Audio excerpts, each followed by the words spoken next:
안녕하세요. 정소영의 아젠다 시즌2가 시작되었습니다. 잘들 지내셨죠? 지난 시즌에서는 제가 독일의 사회학자인 가브리엘 쿠비의 글로벌 성혁명이란 책으로 총 한 10개 정도의 강의를 했던 걸로 기억합니다. 그 강의를 통해서 전 세계적으로 이렇게 광풍이 불고 있는 그런 성교범의 해체 원인이 무엇인지, 그리고 또 그런 현상은 어떻게 일어나고 있고 또 우리가 어떻게 해결할 것인지에 대해서 간단하게 설명을 드린 바가 있습니다. 그런데 오늘날 우리가 이렇게 심각한 문제라고 인식하고 있는 이런 모든 현상들 뒤에는 그 행동의 그 뿌리가 있습니다. 그래서 저희 아젠다 시즌2에서는 이런 모든 행동 양식 뒤에 있는 그 생각의 뿌리를 찾아보고자 세계관에 대한 이야기를 좀 나누려고 합니다. 특히 이번 강의에서는 좀 쉽게 설명을 할 거기 때문에 부모님과 또 아이들이, 특히 10대 청소년들이 함께 들어주시면 매우 유익할 것 같습니다. 제가 세계관에 대해서 관심을 가지게 된 것이 2015년경입니다. 그 전까지는 제 삶 자체에서 이 세계관이란 단어를 접해본 적이 없었습니다. 그런데 어느 날부터 제 아이를 비롯해서 우리 청소년들을 바라보면서 제가 참 이상하다 이런 생각이 들었습니다. 청소년들이 마치 우주에서 뚝 떨어진 신인류처럼 느껴지는 것입니다. 그런데 미국에서도 이런 새로운 세대를 밀레니어, 새천년의 사람들이라고 부릅니다. 아마 미국 분들도 저랑 비슷한 그런 생각을 느끼고 계셨던 모양입니다. 이것은 단순한 세대 차이라고 하기에는 훨씬 더 깊이가 깊은 그런 차이를 제가 느낄 수가 있는데, 이것이 바로 아마 세계관의 차이가 아닌가 합니다. 이번 강의의 기획 의도는 세계에 있는 여러 가지 세계관들을 우리가 서로 잘 분별을 할 수 있게 만들어주고, 내가 또 여러분들이 어떤 세계관으로 지금까지 살아왔는가, 그리고 앞으로 또 어떤 세계관을 가지고 살아갈 것인가를 한번 고민하게 해드리는 것이 저희 강의의 목적입니다. 먼저 이번 강의에서 사용될 주 교재를 소개를 해드리겠습니다. 지금 여기서 보고 계시는 이 충돌하는 세계관이라는 책입니다. 이 책은 미국의 그 콜로라도 주에 있는 서밋 미니스트리라는 곳에서 만든 책인데요. 1950년대부터 만들어서 지금 50만 부 이상이 팔린 베스트셀러입니다. 지금 한국 책은 2013년에 류현진, 류현모 이 부녀지간으로 제가 알고 있는데요. 이분들이 이 책을 이제 번역해서 내셨고, 지금 아마존에 가시면 이렇게 2016년 증보판이 나와 있습니다. Understanding the Times라는 책인데요. 영어 공부와 세계관 공부를 한꺼번에 하시고 싶은 분들께 제가 적극 추천해드리는 책입니다. 서밋 미니스트리는 말씀드린 대로 미국 콜로라도 주에 있는 작은 세계관 학교입니다. 보통 미국에서는 고등학생들이 5월 달에 졸업을 하고 9월에 대학을 들어가죠. 그래서 이 남는 3개월 동안 이 아이들이 새로운 대학이라는 환경에 적응하기 전에 올바른 세계관을 갖고 자신을 바로 세워나가고 지킬 수 있도록 가르치기 위한 그런 학교입니다.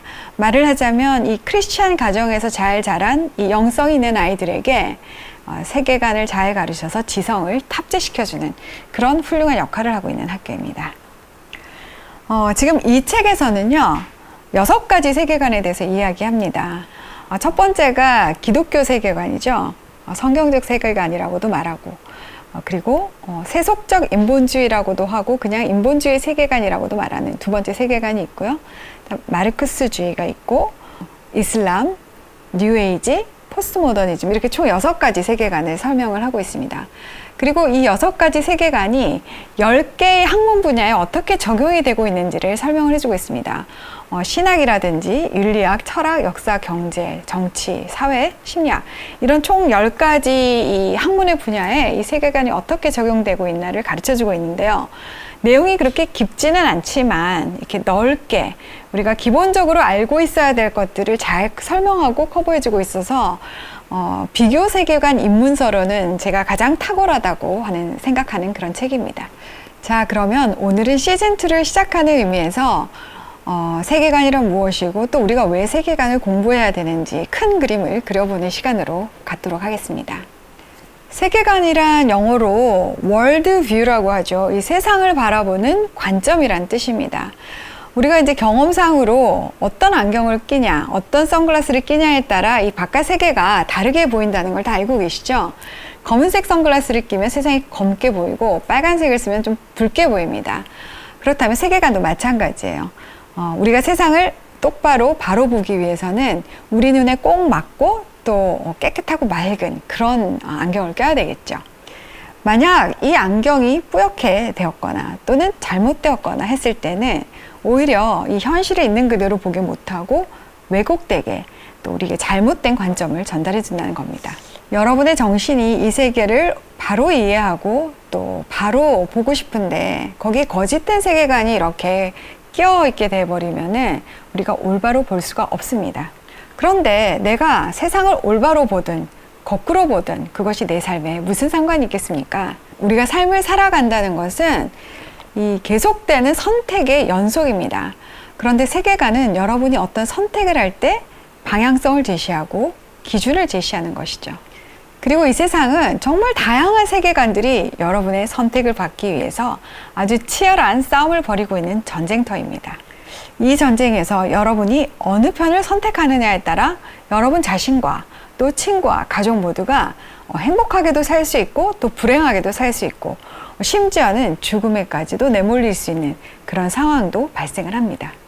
오늘날 이 세계관의 차이가 가장 극명한 곳이 바로 이 한반도가 아닐까 합니다. 세계관의 차이가 국민의 운명을 갈라놓은 것이 한반도만큼 이렇게 극명한 예가 세계사에 어디 또 있을까 그런 생각이 들 정도입니다. 1948년 8월 15일 남한에는 자유민주주의와 시장경제를 세계관으로 하는 사람들이 대한민국이라는 나라를 세웠습니다. 반면에 북한에는 사회주의와 공산주의를 세계관으로 하는 사람들이 조선인민민주주의공화국이란 정권을 세웠습니다. 솔직히 처음에는 북한이 객관적인 면에서 남한보다 월등히 다 나았습니다. 자원도 훨씬 더 많았고 또 인재도 더 많이 있었고요. 그리고 사회 간접 자본, 그러니까 사회 인프라 시설 같은 것도 북한이 남한보다 훨씬 앞서 있었다고 합니다. 그런데 70년이 지난 지금 대한민국은 전 세계에서 유례를 찾아볼 수 없는 풍요로운 그런 경제 성장과 함께 민주화를 이루어낸 아주 멋진 국가가 되었습니다. 반면에 저기 북조선은 계급의 평등을 추구했지만 그 평등은 고사하고 인간을 신으로 만들어서 섬기고 모든 것을 통제하는 정말 지구상에서 가장 극악한 그런 공산 독재 국가가 되었습니다. 이 과정에서 약 300만의 사람들이 굶어 죽고 또 수만 명의 사람들이 그 북한을 탈출해서 오늘도 자유의 땅으로 찾아오고 있습니다. 오늘날에도 여전히 지독한 가난과 정치범 수용소와 같은 그 극악한 그 인권 탄압 속에서 신음하는 그런 비참한 국가가 되었습니다. 이렇게 한 나라, 좀 더 좁게 말하면 그 나라의 지도자가 어떤 세계관을 가졌느냐 하는 것이 그 나라 국민의 운명을 갈라놓습니다. 이승만 대통령이 자유민주주의를 세계관으로 채택했기 때문에 대한민국이 오늘날 이렇게 자유를 누릴 수 있는 것과 마찬가지. 북한은 김일성이 공산주의 그리고 수령 유일 체제를 선택했기 때문에 이렇게 같은 한반도에 살지만 38선 이북과 이남의 운명이 극명하게 갈리게 된 것입니다. 지금의 이 어른 세대들은 냉전이라는 말을 듣고 자란 세대입니다. 미국을 중심으로 하는 이 자유민주주의 세력과 소련이라는 또 거대한 공산주의 중심 세력 간의 그 두 거대 국가 간의 전쟁 가운데서 냉전 시대를 겪으면서 살았습니다. 그런데 1989년 동독과 서독 사이에 있던 베를린 장벽이 무너지면서 냉전은 끝나는 듯 했습니다. 자유민주주의의 승리였죠. 그런데 아이러니하게도 이 공산주의 이 진영은 경제적인 면이나 정치적인 면에서는 이미 역사적으로 실패한 것으로 판단이 났지만 오히려 사회나 문화적인 면에서는 여전히 그 세력을 확장시켜서 서구와 특히 서구 유럽과 미국의 사회를 장악해버렸습니다. 원래 공산주의는 가난한 이 노동자 계급, 프롤레타리아 계급을 그 가진 자들, 부르주아들로부터 해방을 시키는 그런 이데올로기를 가지고 칼 마르크스가 만든 것입니다. 그런데 현실에서는 이 공산주의를 실행한 나라들마다 노동자가 해방이 되고 계급이 평등해지지 않고 오히려 어두움과 죽음이 그 사회를 다 뒤덮어 버렸습니다. 여러분이 소련이나 중국이나 베트남이나 캄보디아 같은 나라를 보시면 정말 잘 아실 수 있을 것입니다. 단지 경제적으로 실패한 것뿐만 아니라 거의 1억에 가까운 인구가 공산주의 때문에 목숨을 잃어야 했습니다. 최근에도 베네수엘라 같은 경우를 보면요, 그 많은 석유 자원과 인구를 가지고도 사회주의식 경제 모델을 따라서 국가의 부를 나눠먹는 방식으로 운영을 한 결과 2명의 대통령을 지나면서 나라가 완전히 거덜이 났습니다. 이제 국민들이 쓰레기통을 뒤져야 하는 그런 비참한 국가로 전락해버리고 말았습니다. 그런데 이런 공산주의가 다시 살아나서 오늘날 저 부유한 서유럽과 미국 같은 곳을 장악하고 있다는 것이 믿어지십니까? 마르크스가 주창했던 그 구좌파 공산주의는 죽었지만 네오막시즘, 신좌파라고 옷을 갈아입은 새로운 이 공산주의가 유령처럼 우리 사회를 떠돌고 있습니다. 서구의 대학가는 새로운 좌파들이 평등, 해방, 정치적 올바름, 관용, 포용 등 정말 듣기 좋은 말들로 순진한 사람들의 마음을 빼앗아 버렸죠. 인류의 정신과 마음을 두고 싸우는 이 세계관의 전쟁에서는 중립지대가 없습니다. 회색지대가 없단 말이죠. 내가 좋거나 싫거나 나도 모르게 의식적으로 또는 무의식적으로 우리는 지속적으로 어느 한편을 선택하고 살아갑니다.